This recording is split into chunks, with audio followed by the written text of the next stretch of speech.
wanted to show you guys is how to cut a sliver on tile when you run into a problem. You don't always need to cut these slivers, but when you do, it's good to know how to accomplish it. And here's the problem I ran into. This wall here just dives in that way.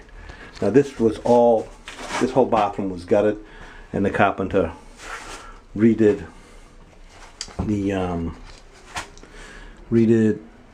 all, you know, the wall board, etc. But I guess he missed that this was diving out on an angle, which, because of the large format tile, I can't follow that curve. So I'm actually flat here. If you look at this, I am flat all the way across.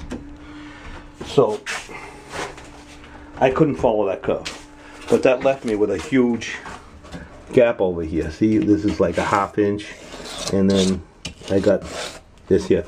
So the chair rail normally just goes like this, goes like that, and it's up against the wall. But in this case, I had to cover that gap there. So what I did was I made this. So I just cut a piece of marble and glued it to the back of the chair rail. I've actually got 2 of these.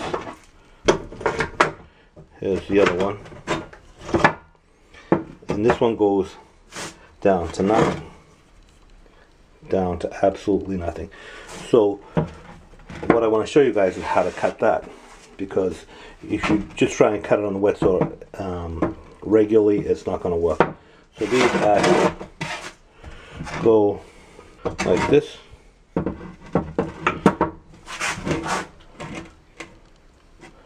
So that matches up, and then this goes, see if I can drop this now, this goes up here like that to take up that slack, and then that goes there. So basically, so it goes down to nothing like that, and it takes up, you don't have the big huge grout line there. No, I don't like to do it, but in this case I had no choice. So that's what I'm going to show you guys. I'm going to have them cut this little tiny little sliver.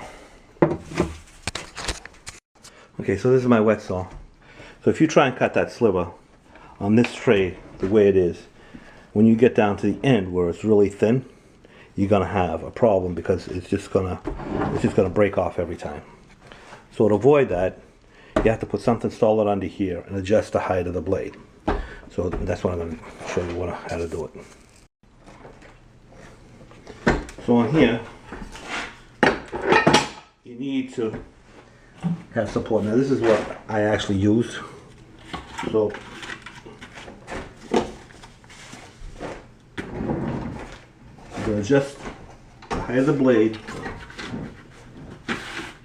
I'll do a new piece just to show you guys. The height of the blade, so it just goes just below the surface of your board. This could be a piece of wood, but preferably a piece of curly board or something. A foam board will work best. So anyway, you just adjust it so it's just below, so it just cuts into it.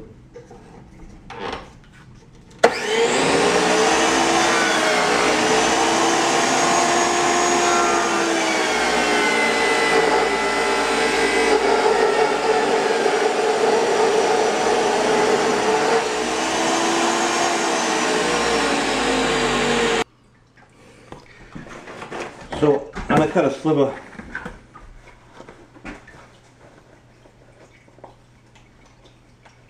by my pencil, something like this. I'm not actually measuring this one, I'm just showing you a demonstration of it. So come down to 0. So to do that,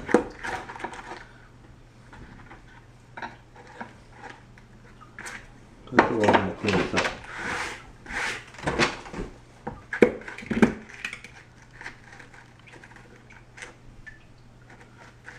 Put this on an angle. this on here to hold this from chipping. And then I'm going to put this on the other one on this side just to hold this in place from so it doesn't fall off when I get to the end.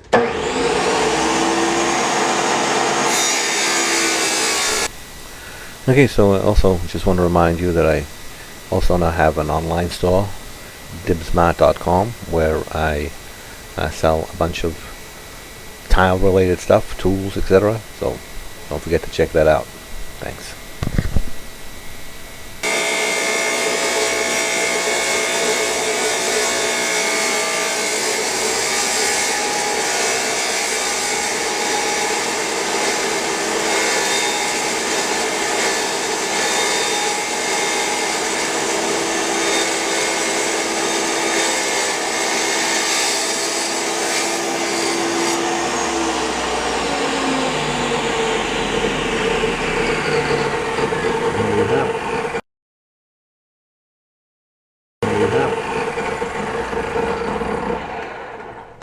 To nothing. If I try to do this without the board underneath, even if I brace it,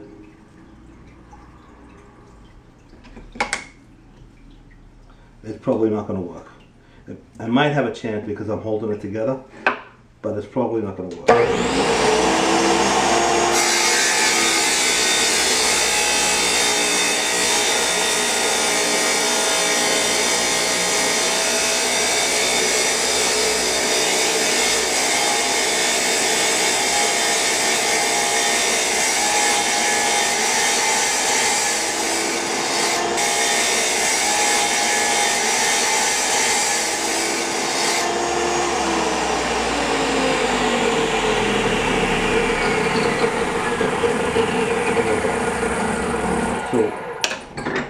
With the board 100, you got a much better chance of cutting that.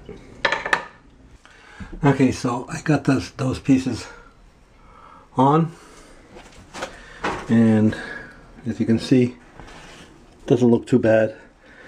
It would have been better to have this wall straightened out, but the carpenter didn't do that, and there was nothing I could do about it. The vanity was already in. So this is the next best option, I guess, and it doesn't look bad, and you only really notice it if you go up to it to look at it. It would have been better, as I said, to have the wall corrected, but that was not an option in this case. So that's it. So I'm gonna finish up this bathroom. That's it here, and don't forget to subscribe.